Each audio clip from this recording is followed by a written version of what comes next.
ورسولك النبي الأمي النور وعلى آله وصحبه وبارك وسلم كلما ذكرك وذكره الذاكرون وكلما غفل عن ذكرك وذكره الغافلون اللهم علمنا ما ينفعنا وانفعنا بما علمتنا وزدنا علما وارزقنا فهما وفقهنا في الدين واجعلنا من المخلصين المخلصين أما بعد. Jadi tuan-tuan yang dimuliakan oleh Allah Subhanahu wa taala,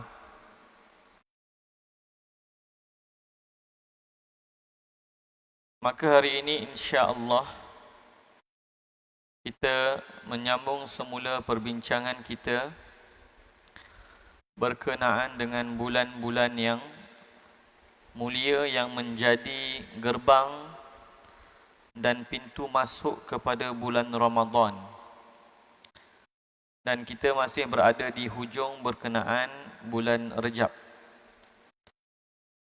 Maka kata imam kita Al-Imam Al-Allamah Syamsuddin Muhammad ibn Al-Khatib Asy-Syirbini Asy-Syafi'i, wafat 977 Hijrah. Dan kitab beliau Mughnil Muhtaj, syarah bagi kitab Minhaj Imam Nawawi, adalah di antara kitab yang berada di dalam rantaian emas mazhab Syafi'i. Yakni apabila kita nak melihat qaul mu'tamad di kalangan mutaakhirin Syafi'iyah, maka ramai para ulama menganjurkan kita untuk melihat kitab Mughnil Muhtaj. Walaupun kitab ini berada di tangga yang ketiga selepas kitab Nihayatul Muhtaj oleh Imam Ibn Hajar Al-Haytami dan kitab Nihayatul Muhtaj oleh Imam Syihabuddin Ar-Ramli. Tetapi oleh kerana ini kitab yang mutaakhirin, maka ramai para ulama menganjurkan agar kita membacanya untuk menjadi muqaddimah bagi memahami dua kitab yang lain, iaitu kitab Nihayatul Muhtaj dan Tuhfatul Muhtaj. Maka kata beliau, afdalus syuhuri lis-shaumi ba'da Ramadan al-ashhurul hurum. Sebaik-baik bulan bagi ibadat berpuasa selepas bulan Ramadan adalah bulan-bulan yang suci, iaitu bulan Muharram, Rajab, Dzulqa'dah dan Dzulhijjah. Wa afdaluhal Muharram, dan yang paling afdal adalah bulan Muharram. Walaupun Rasulullah sallallahu alaihi wasallam sangat banyak berpuasa pada bulan Sya'ban. Jadi mungkin sebahagian orang dia akan kurang faham. Dia kata, kenapa bulan Muharram lebih afdal, sedangkan dalam banyak hadis Rasulullah sallallahu alaihi wasallam disebut sangat banyak berpuasa pada bulan Sya'ban. Jadi dekat sini kita kata ada sedikit perbahasan. Kenapa bulan Muharram yang paling afdal? Tetapi dalam riwayat Rasulullah sallallahu alaihi wasallam banyak berpuasa pada bulan Sya'ban. Kita akan tengok di antara pertentangan ataupun di antara perbezaan sunnah qauliyah dan sunnah fi'liyah, mana satu yang patut diutamakan. Li khabari Muslim, kerana ada hadis riwayat Imam Muslim, afdalus shaumi ba'da Ramadan syahrullahil Muharram. Sebaik-baik puasa selepas bulan Ramadan adalah bulan Allah Al-Muharram. Jadi ini adalah sunnah qauliyah. Sunnah qauliyah muqaddamah ala sunnah fi'liyah. Sunnah perkataan Rasulullah itu diutamakan ke atas sunnah perbuatan.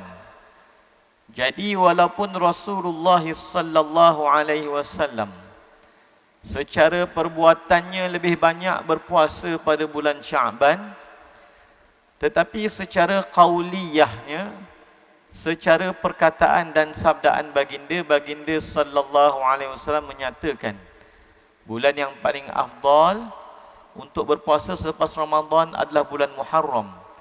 Dan ini hadis yang sahih, iaitu hadis dalam Sahih Muslim.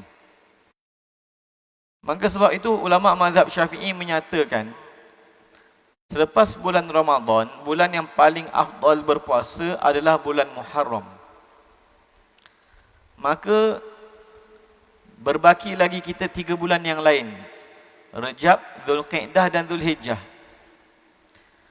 Kata Imam Khatib Syarbini lagi, thumma Rajabun, kemudian bulan Rajab. Maknanya di antara bulan-bulan yang paling afdal berpuasa, bulan Rajab jatuh di tangga yang ketiga, iaitu bulan Ramadan, kemudian bulan Muharram, dan kemudian bulan Rajab. Khurujan min khilafi man faddalahu 'ala al-ashhuril hurum. Khilaf bagi ini adalah untuk keluar daripada khilaf bagi sebahagian ulama mazhab Syafi'i yang menyatakan bulan Rajab lebih afdal daripada bulan Muharram. Dan Imam Syafi'i telah mengulas bahawa pandangan yang mengatakan bulan Rajab itu lebih afdal daripada bulan Muharram, maka kata Imam Nawawi, hadza ghalat. Ini pandangan yang salah. Sebab apa? Sebab ada hadis yang sahih dan sharih bahawa bulan yang paling afdal selepas Ramadan adalah bulan Muharram. Kemudian bulan Rajab. Kerana pada bulan Rajab ini ada hadis-hadis yang bertaraf, yang datang dengan isyarat ataupun yang datang dalam keadaan lemah, yang boleh diamalkan dalam perkara-perkara fadilat. Maka sebab itulah bulan Rajab diangkat lebih afdal berbanding daripada bulan Zulhijjah dan Zulqa'dah. Kemudian bulan Zulhijjah dan bulan Zulqa'dah itu berada di tangga yang keempat bersama-sama. Ini secara bulan, bukan secara hari.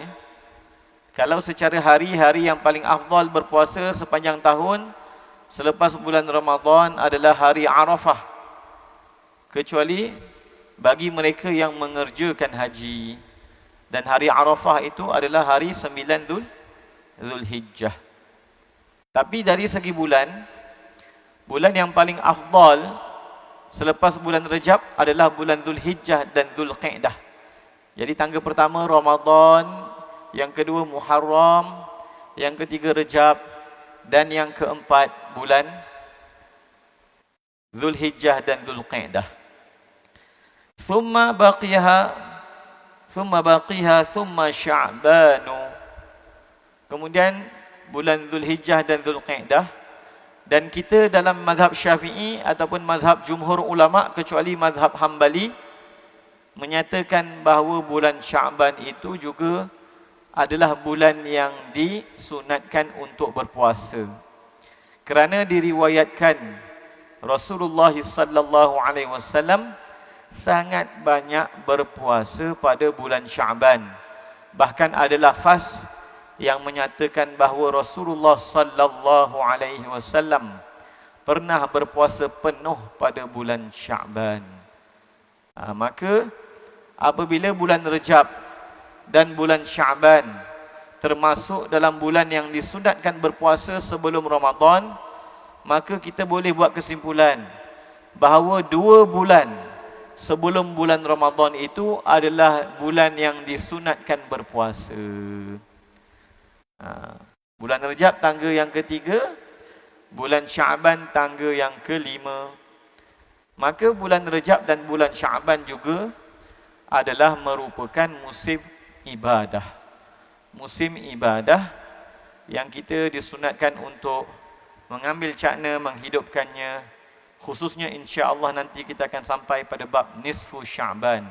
Bismillahirrahmanirrahim.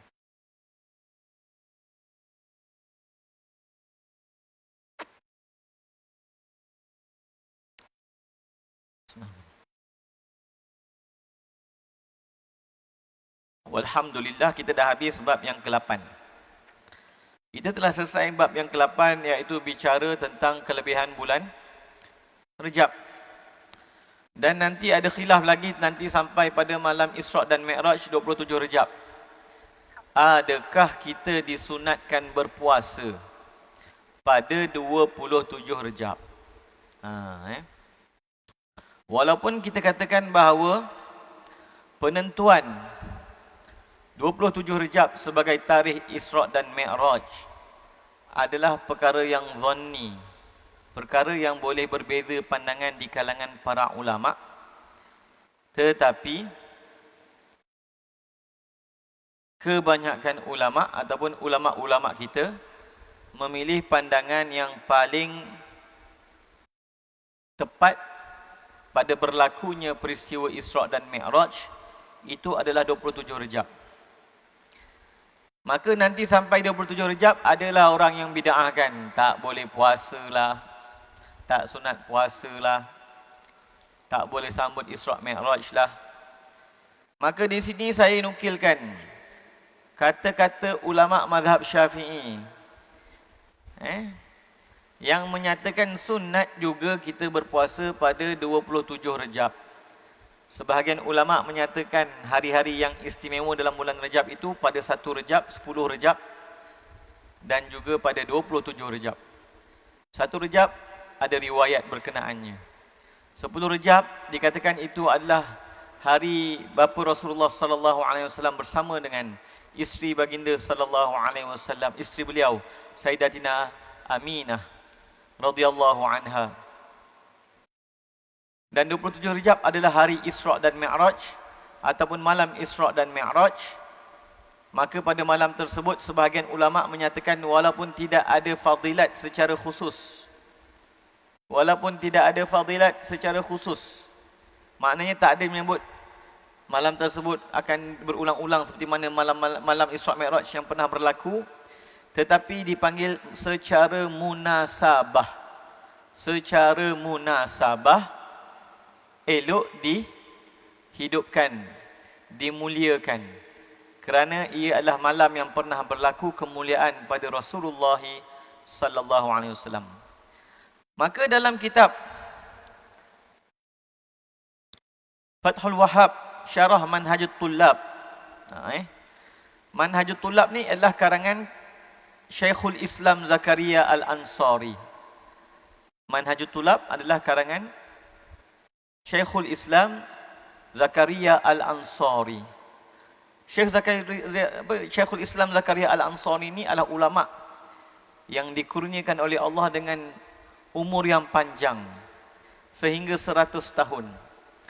Beliau sempat melihat anak-anak murid beliau menjadi para ulama dan beliau pernah melihat anak murid kepada anak murid beliau menjadi para ulama. Maka gelaran bagi beliau ini disebut sebagai Syaikhus Syuyukh juga. Syekh kepada para masyayikh. Boleh kata zaman beliau tu, ulama beliau, anak murid beliau, ulama-ulama besar zaman tu, anak murid beliau, ulama-ulama besar zaman itu beliau sempat melihat. Dan beliau telah meringkaskan kitab Minhajut Talibin menjadi Manhajut Tullab. Maka ulama kata beliau telah meringkaskan kitab Minhajut Talibin Jisman Wasman. Rosman Wasman. Telah meringkaskan kitab Minhajut Talibin secara isi, secara tajuk. Secara isi maka telah dipendekkan isinya. Secara tajuk juga telah dipendekkan. Daripada minhaj jadi manhaj, Talibin jadi tullab. Maka kitab Minhajut Talibin telah diringkaskan menjadi Manhajut Tullab oleh Imam Syekhul Islam Az-Zakaria Al-Ansari. Maka dalam Fathul Wahhab menyebut bitawdih syarah Manhajut Tullab. Maka Imam Sulaiman Al-Jamal menyebut wa yusannu aidan saumu yaumil mi'raj wa yaumin la yajidu fihi ma ya'kuluh. Kata Imam Sulaiman Al-Jamal, dan disunatkan juga berpuasa pada hari Mi'raj. Bila tu tuan-tuan? 27 Rejab. Wa yaumin la yajidu fihi ma ya'kuluh. dan pada hari di mana seseorang tidak mempunyai makanan untuk makan. Pernah satu ketika Rasulullah sallallahu alaihi wasallam masuk, tanya Sayyidatina Aisyah radhiyallahu anha, ada tak makanan untuk dimakan? Maka kata Sayyidatina Aisyah, tidak ada. Maka kata Rasulullah sallallahu alaihi wasallam menyatakan, idzan inni shaim. Kalau macam tu, kalau tak ada makanan, tak apalah, aku berpuasa pada hari ini. Maka sebahagian ulama menyatakan bahawa sunat juga berpuasa pada hari tidak ada makanan. Kerana apabila Rasulullah mendapati tidak ada makanan, Rasulullah sallallahu alaihi wasallam pun berkata, inni shaim. Jika begitu aku berpuasa. Begitu juga dinukilkan oleh Syekhul Azhar. Siapakah Syekhul Azhar ini? Al-Imam Asy-Syaikh Ibrahim Al-Bajuri, ataupun juga dibaca sebagai Al-Baijuri, Al-Azhari Asy-Syafi'i. Beliau menyebut dalam kitab beliau Hasyiah Al-Baijuri bagi syarah Al-Allamah Ibn Qasim Al-Ghazi, iaitu Fathul Qarib Al-Mujib, ke atas matan Syekh Abi Syuja'. Jadi dalam fiqh Syafi'i ada matan Abi Syuja' yang dikarang oleh Imam Ibnu Abi Syuja'. Hidupnya 160 tahun. Beliau menjadi qadi selama 40 tahun, mengajar mazhab Syafi'i di Baghdad selama 40 tahun. Dan kemudian setelah beliau memberikan harta-harta beliau, maka beliau pun pergi ke Madinah dan menjadi orang yang berkhidmat. Yang berkhidmat di Masjid Nabawi, bersihkan Masjid Nabawi, nyalakan obor atau lampu di Masjid Nabawi. Akhirnya beliau dikebumikan dekat bab Jibril yang ada ke Baqi'. Kalau tuan-tuan pergi ke Madinah, ada satu kawasan dekat luar maqam Rasulullah tu terkeluar sedikit macam tu. Sebahagian orang menyatakan itulah maqam Abi Syuja', Imam Abi Syuja'. Disyarahkan kitabnya oleh Imam Ibn Qasim Al-Ghazi, iaitu Fathul Qarib Al-Mujib. Dan datang Syekhul Azhar Al-Imam Ibrahim Al-Baijuri ataupun Imam Ibrahim Al-Bajuri meletakkan hasyiah bagi Fathul Qarib Al-Mujib ini. Apa kata beliau dalam kitab beliau ini? Maka kata beliau, samanya ayat yang sama, wa yustahabbu, dan disunatkan, saumu yaumil mi'raji, berpuasa pada hari Mi'raj, pada 27 Rejab. Jadi nanti sampai 27 Rejab nanti kalau ada orang sebarkan bid'ah puasa, kita kata pergi ngaji dululah bang. Pergi ngaji dululah bang. Dalam kitab fiqh semua dah disebut. Jadi kalau ada kitab yang tak sebut, tak ada masalah. Jadi ada ulama-ulama mazhab Syafi'i dan ulama-ulama yang besar-besar. Okay? Ulama-ulama yang besar-besar seperti Imam Sulaiman Jamal dan juga Imam Ibrahim Al-Baijuri menyatakan sunat berpuasa pada hari Mi'raj, dan atas qaul yang masyhur, atas qaul yang tersebar, iaitu pada 27 Rejab. Memang ada khilaf tarikh-tarikh yang menjadi munasabah peristiwa-peristiwa besar dalam Islam, itu memang ada khilaf. Ambil contohlah Maulid Nabi sallallahu alaihi wasallam. Qaul yang paling kuat adalah 12 Rabiul Awal dan 8 Rabiul Awal.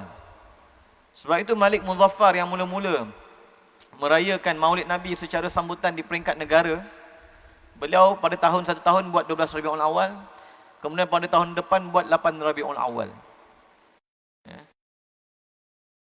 Syiah kata 15 Rabiul Awal.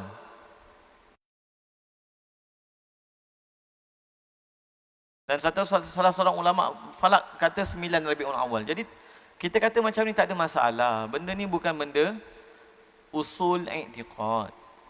Bukan benda usul i'tiqad. Maka kalau ada khilaf sekalipun pada tarikh nuzul Quran, 17 Ramadan ke ataupun hari yang lain ke, ataupun berlaku khilaf pada hari hijrah Rasulullah sallallahu alaihi wasallam ke, ataupun berlaku khilaf pada tarikh Isra dan Mi'raj ke, semua perkara ini bukan usul i'tiqad.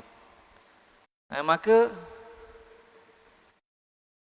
tidak ada salahnya sekiranya seseorang itu mengambil munasabah tersebut berdasarkan kaul ulama yang ada dalam masalah tersebut. Apatah lagi kaul yang masyhur. Maka kata Imam Al-Baijuri, wa yustahabbu saumu yaumil mi'raji wa yaumin la yajidu fihi syakhsu ma ya'kuluh. Sama ayatnya. Disunatkan puasa pada hari Mi'raj, iaitu pada 27 Ramadan. 27 Rejab. Apa dalil dia? Dalil dia ialah kita bersyukur di atas nikmat yang dikurniakan kepada umat ini. Dua pengajaran yang paling penting dalam peristiwa Isra' dan Mi'raj adalah pertama, kemuliaan Rasulullah sallallahu alaihi wasallam. Hari Isra' dan Mi'raj itu adalah hari kemuliaan Rasulullah sallallahu alaihi wasallam. InsyaAllah saya akan mengajar bab kitab Al-Anwarul Bahiyah. Mungkin di masjid akan sedang disusun. Okey, untuk kita faham kisah perjalanan Isra' dan Mi'raj yang dihimpunkan oleh sebahagian ulama-ulama hadis menjadi kisah yang lengkap. Ya. Macam juga peristiwa hari kiamat. Ulama himpun hadis-hadis akhir zaman dan sebagainya supaya menjadi peristiwa yang tersusun dan lengkap. Ini adalah ijtihad ulama-ulama hadis dalam bidang mereka. Dan peristiwa dan pengajaran yang kedua yang terpenting dalam Mi'raj, Isra' dan Mi'raj adalah solat. Kepentingan solat. Itu dua perkara yang paling penting dalam Isra' dan Mi'raj. Jadi kita bersyukur di atas kurniaan ini, maka kita berpuasa di atas munasabah ini, maka seperti mana Rasulullah sallallahu alaihi wasallam membesarkan hari Ashura dengan berpuasa, maka ulama kata tak ada masalahnya kita nak menzahirkan kegembiraan dengan melakukan ibadah. Tak ada masalah. Jadi mungkin itulah antara wajah yang disebut mengapa disunatkan berpuasa pada 27 Rejab, kerana ia menzahirkan kesyukuran kita dengan munasabah peristiwa yang berlaku ke atas Rasulullah sallallahu alaihi wasallam dan umat Rasulullah sallallahu alaihi wasallam. Dan dalam kitab ulama Melayu kita juga, kitab Idaman Penuntut oleh Syekh Haji Abdul Ghani bin Haji Yahya, maka beliau menyebut di bawah tajuk puasa sunat nombor 9, hari Mi'raj, iaitu hari 27 Rejab tiap-tiap tahun, kata beliau. Dan dalam kitab I'anatul Talibin oleh Al-Imam Abu Bakar bin Shatta Ad-Dimyati, antara tokoh-tokoh ulama besar yang mempengaruhi dunia Melayu. Kalau kita faham sejarah mazhab Syafi'i di dunia Melayu ni, sejarah mazhab Syafi'i di dunia Melayu ni adalah mazhab Syafi'i aliran Mekah. Mazhab Syafi'i aliran Mekah, dan ulama yang menjadi qaul mu'tamad di kalangan ulama mazhab Syafi'i di Mekah adalah Imam Ibn Hajar Al-Haytami. Jadi Imam Ibn Hajar Al-Haytami, beliau juga berasal daripada Mesir tapi akhirnya menetap di Mekah. Beliau menjadi qaul mu'tamad bagi mazhab Syafi'i, khususnya di ulama-ulama Hijaz. Manakala Imam Syihabuddin Ramli, pengarang kitab Nihayatul Muhtaj, menjadi pegangan muktamad ulama-ulama mazhab Syafi'i Mesir dan kawasan di sekitarnya. Maka sebab tu kita tengok banyak amalan-amalan kita ini banyak menurut kepada aliran Mekah daripada mazhab Syafi'i. Dan antara kitab yang sangat berpengaruh adalah kitab Fathul Mu'in yang dikarang oleh Al-Imam Al-Malibari, anak murid kepada Imam Ibn Hajar Al-Haytami. Dia ada matan Qurratul Ain, dan dia juga yang syarah Fathul Mu'in. Kemudian Imam Abu Bakar Shatta Ad-Dimyati membuat hasyiah yang I'anatul Talibin. Dan ulama-ulama Melayu kita ni banyak belajar daripada Imam Abu Bakar Shatta Ad-Dimyati. Maka sebab itulah kita banyak beramal dengan kaul aliran mazhab Syafi'i mutaakhirin Ibn Hajar Al-Haytami ataupun aliran Mekah. Kemudian barulah datang sedikit demi sedikit ta'athur kita dengan aliran Mesir. Dan begitu juga tarikat-tarikat tasawuf yang tersebar di Mekah dan Madinah, itulah yang mempengaruhi dunia Melayu, iaitu tarikat antaranya Syattariyah, Imam Qushashi, bahkan kontak saya Imam Ibrahim Al-Qurani yang disebut sebagai Mujaddid. Maka amalan tahlil kita, amalan zikir, wirid qushashi ataupun madani ini adalah daripada amalan tariqah Syattariyah. Ulama-ulama kita seperti Syekh Daud Fatani, Tuan Husin Kedah, Syekh Ahmad Fatani, ini tarikat-tarikat Syattariyah. Syekh Abdul Raif Singkel, yang sempat berjumpa dengan Imam Qushashi di Madinah. Dia yang bawa balik wirid Qushashi sehingga menjadi adat Melayu, wirid lepas sembahyang dan tahlil. Maka ini datangnya daripada ulama aliran Mekah. Dan saya lupa saya dapat maklumat daripada siapa yang disebut bahawa ulama Arab, ulama bukan Arab yang banyak tersebar di Mekah dan Madinah adalah ulama daripada keturunan Melayu kita, Jawa ni, belah dunia ini dan dunia India dan benua India. Banyaklah yang tuan-tuan boleh tengok dalam sejarah. Jadi dalam kitab I'anatul Talibin yang merupakan hasyiah bagi Fathul Mu'in, yang merupakan syarah bagi Qurratul Ain, ini adalah fiqh Syafi'i aliran Mekah. Maka beliau juga menyebut perkara yang sama dan disunatkan berpuasa pada hari Mi'raj, disunatkan berpuasa pada hari Mi'raj. Dan kata Tuan Guru Syekh Abdul Ghani, dia kata dan iaitu hari 27 Rejab tiap-tiap tahun. Kenapa? Kerana munasabah menzahirkan kesyukuran dengan beribadat, dengan berpuasa. Rasulullah sallallahu alaihi wasallam bila ditanya tentang puasa hari Isnin, sebab hari Isnin ni bukan hari yang masyhur di sisi orang Arab, bukan hari yang masyhur di sisi orang Yahudi, bukan hari yang masyhur di sisi orang Nasrani. Hari Isnin bukan hari yang masyhur pada mana-mana Arab ke, Yahudi ke, Nasrani ke. Maaf, selamat.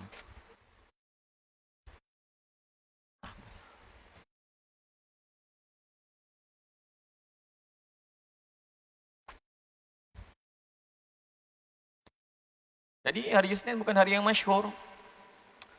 Maka kata Rasulullah sallallahu alaihi wasallam, "Dzaka yaumun wulidtu fihi wa bu'ithtu fihi aw kama qala." Maka Rasulullah SAW kata, aku berpuasa pada hari Isnin. Kerana apa? Kerana itu hari aku dilahirkan.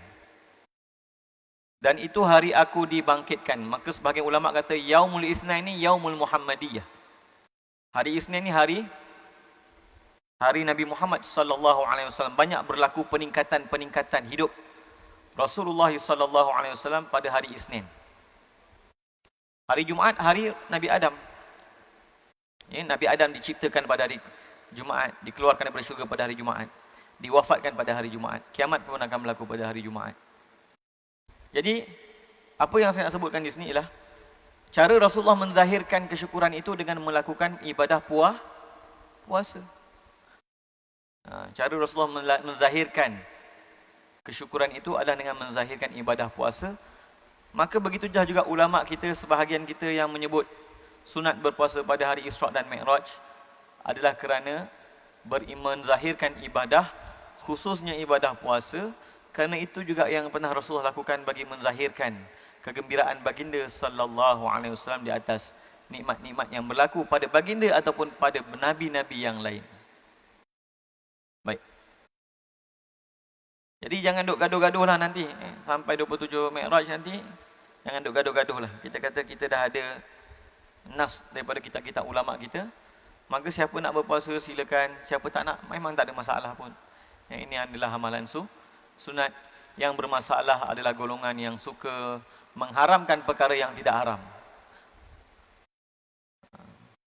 Berhati-hati dengan golongan yang suka membid'ahkan ini kerana mereka sering mengharamkan perkara yang tidak haram. Apa yang mereka lakukan ialah menyempit-nyempitkan syariat Allah Subhanahu wa taala. Baik. Kita masuk pada bab 40. Kita masuk pada bab 40.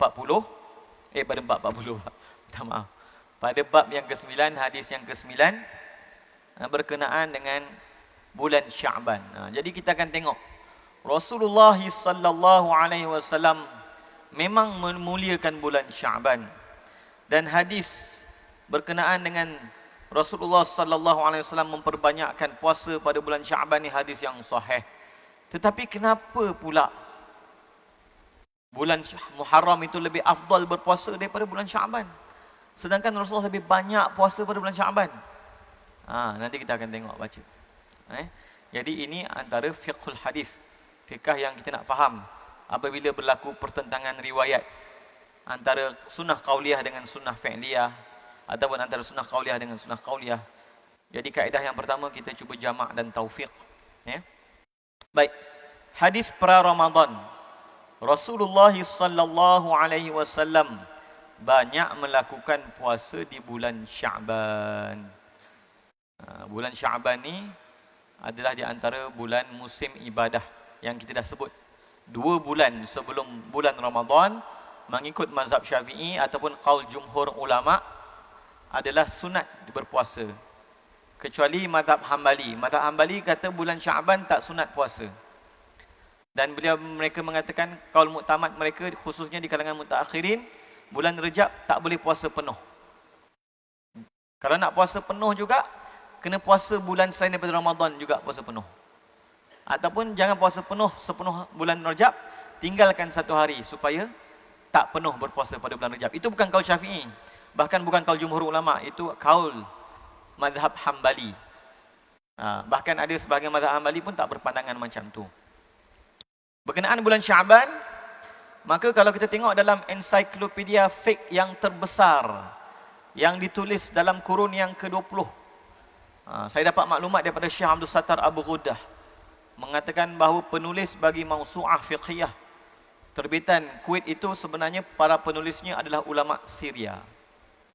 Para penulisnya adalah ulama Syria, tetapi diterbitkan oleh kerajaan Kuwait. Kalau tuan-tuan buka dalam ensiklopedia fiqh yang terbesar pada kurun 20 itu, iaitu mausu'ah fiqhiyah Kuwaitiyah, disebut bahawa ulama mazhab Hanafi, ulama mazhab Maliki, ulama mazhab Syafi'i menyatakan bulan Sya'ban adalah di antara bulan yang disunatkan untuk berpuasa sepenuhnya. Cuma bagi puasa di separuh yang kedua itu ada syarat-syaratnya lah. Khususnya pada puasa yang kedua tu, selepas 15 Ramadan, iaitu 16 Sya'ban ke atas, itu ada syarat-syaratnya yang kita akan bacakan nanti. Tapi mungkin bukan hari inilah, macam tak sempat nak sampai. Kecuali mazhab Hambali, mereka tak berpandangan sunat puasa Sya'ban. Jadi saya katakan begini, kenapa? Kadang-kadang orang pergi belajar di negara Arab, dia tak sedar pandangan yang dia belajar tu mazhab Hambali. Dia tak sedar pandangan yang dia belajar tu mazhab Hambali. Jadi bila dia balik, dia bawalah pandangan ni, kata tak sunat puasa bulan Sya'ban, tak sunat puasa bulan Sya'ban. Maka kita kata itu pandangan mazhab Hambali, wa nahnu nahtarimuh. Itu adalah pandangan mazhab Hambali dan kami menghormatinya. Tetapi mazhab kami Syafi'i dan juga mazhab jumhur ulama menyatakan bulan Sya'ban adalah bulan yang disunatkan untuk berpuasa. Maka Sayyidatina Aisyah radhiyallahu anha berkata, ini hadis sahih Muslim. Ini hadis sahih Muslim. Lam yakun Rasulullah sallallahu alaihi wasallam fi syahri minas sanah aktsara siyaman minhu fi Sya'ban. Rasulullah sallallahu alaihi wasallam tidak pernah berpuasa di dalam suatu bulan selain Ramadan lebih banyak dari puasa baginda sallallahu alaihi wasallam di dalam bulan Sya'ban. Hadis sahih Muslim. Kata Sayyidina Aisyah, aku tak pernah tengok Rasulullah sallallahu alaihi wasallam berpuasa pada satu bulan selain Ramadan lebih banyak dari puasa baginda sallallahu alaihi wasallam pada bulan Sya'ban. Sebab itu ada pandangan ulama, ada juga pandangan minoriti ulama yang menyatakan bahawa lepas bulan Ramadan yang paling afdal berpuasa bulan Sya'ban. Ada pandangan ulama begitu, tetapi itu bukan pandangan yang muktamad dan bukan pandangan yang kuat atau kukuh. Dalam mazhab Syafi'i, bulan Sya'ban jatuh ke tangga yang kelima. Jatuh ke tangga yang kelima, iaitu Ramadan, Muharram, Rejab, Zulqa'dah dan Zulhijjah satu tangga, dan yang kelima bulan Sya'ban. Wa kana yaqulu khudhu minal a'mali ma tutiqun fa innallaha lan yamalla hatta tamallu. Dan Rasulullah sallallahu alaihi wasallam juga berpesan, ambillah daripada amalan-amalan ini apa yang kamu mampu lakukannya. Sesungguhnya Allah tidak akan jemu. Jemu di sini bukan maknanya Allah ada perasaan jemu, waliyahzubillah. Bukan maksudnya, bukan begitu maksudnya. Itu dia panggil isti'arah. Dalam bahasa Arab ni kita ada majaz. Dan di antara bentuk-bentuk majaz dipanggil isti'arah. Maksud isti'arah ni ialah kita menggunakan kiasan. Macam kita kata, malam ini sejuk menggigit. Maksud sejuk menggigit tu bukan malam tu ada gigi. Jangan kata, oh, apa? Malam tu ada gigi. Bukan. Itu namanya isti'arah. Bila disebut bahawa Allah Subhanahu Wa Taala akan mengqabat, istilah zahirnya menggenggam, biyaminihi, dengan kekuasaannya. Maksud menggenggam tu bukan maknanya Allah ada tangan, wal iyazubillah, itu pandangan mujassimah dan musyabbihah. Mereka kata Allah ada dua tangan, dan mereka kata Allah, tangan Allah, dua-dua tangan tu adalah tangan kanan, wal iyazubillah, itu pandangan yang sesat. Al-Quran menggunakan itu kerana apa? Kerana dalam bahasa Arab ni dia ada isti'arah. Jadi menggenggam di situ bukan maksudnya ada tangan, seperti mana kita kata malam sejuk menggigit bukan bermakna malam itu ada gigi. Jadi itu dipanggil majaz isti'arah. Jadi jemu di sini bukan kata Allah itu bersifat dengan jemu, wal iyazubillah, bukan maksudnya begitu. Maksudnya kurniaan Allah akan berterusan. Selagi mana kamu beramal, kurniaan Allah akan berterusan. Maka Allah tidak jemu untuk melimpahkan kurnia. Allah akan meneruskan, melimpahkan kurnianya kepada kamu. Sehinggalah kamu jemu, sehinggalah kamu meninggalkan amalan kamu. Jadi ini kaedah dalam kita mengambil wirid ataupun dalam kita menambah amalan-amalan sunat. Rasulullah sallallahu alaihi wasallam anjurkan kita supaya ambil amalan yang ma tutiqun. Apa yang kamu mampu buat secara berterusan. Kerana itulah amalan yang paling disukai oleh Allah. Berterusan walaupun sedikit. Dan ulama kata itu lebih baik daripada amalan yang banyak tapi tak berterusan. Dan ulama kata rahsia amalan dan keberkatan amalan itu akan datang apabila dilakukan dengan secara berterusan. Jadi Rasulullah kata khudhu minal a'mali ma tutiqun. Ambillah daripada amalan apa yang kamu mampu untuk lakukannya secara berterusan. Sesungguhnya Allah tidak akan menghentikan kurniaannya pada kamu. Bukan Allah tak jemu, Allah jemu, bukan. Kena faham tu. Itu dia panggil majaz isti'arah. Orang yang tak faham ini nanti nama kelamaan dia nampak Tuhan tu macam manusia. Wal iyazubillah. Maha suci Allah daripada Tuhan bersifat dengan sifat manusia. Wal iyazubillah. Ni ayat bab-bab mutasyabihat ni saya tak terangkanlah dalam bab pengajian kita ni. Sesungguhnya Allah tidak akan jemu. Maknanya Allah tidak akan menghentikan kurniaannya kepada kamu atas amalan kamu. Hatta tamallu. Sehinggalah kamu bosan. Ataupun sehinggalah kamu berhenti melakukan amalan. Dalam istilah ilmu tasawuf ini kita panggil al-futur. Al-futur ni apa maknanya? Fatara'an amalih. Apa makna fatara'an amalih? Kamu dah buat, lepas tu kamu tinggal. Itu dia panggil futur. Jadi tak elok. Kita dah daripada kecil lagi dah beramal. Tiba-tiba tinggalkan. Maka itu tak elok. Kecuali kalau kita tinggalkan untuk pergi kepada yang lebih baik, itu cerita lain lah. Ini amalan tu dah baik, tapi kita tinggalkan. Itu namanya futur. Itulah yang dimaksudkan dalam hadis ini. Hatta tamallu, sehingga kamu bosan, iaitu kamu meninggalkan. Selama mana kamu ada amalan, walaupun sedikit, kamu lakukan secara berterusan, akan ada kurniaan Allah yang berterusan pada kamu. Sebab tu ulama kata wirid ini umpama perigi. Orang yang ada satu wirid, iaitu amalan sunat, yang dia lakukan secara berterusan, orang macam ni akan ada, maaf saya tengok takut. Saya ulaskan ni lah akhirlah. Kita boleh berhenti di sini sebab nak masuk solat dah ni. Orang yang ada wirid seumpama orang yang ada telaga, satu telaga. Maksud apa wirid? amalan yang dilakukan secara berterusan. Kata Sayyidina Aisyah radhiyallahu anha, "Man laisa lahu wirdun fahuwa qirdun." Siapa yang tak ada amalan sunat, amalan yang baik yang diamalkan secara berterusan, dia ni macam monyet. Buat ni kejap, tinggal. Buat ni kejap, tinggal. Buat ni kejap, tinggal. Akhirnya tidak ada telaga. Dia hanya ada botol air, tak ada telaga. Tapi kalau orang yang ada wirid,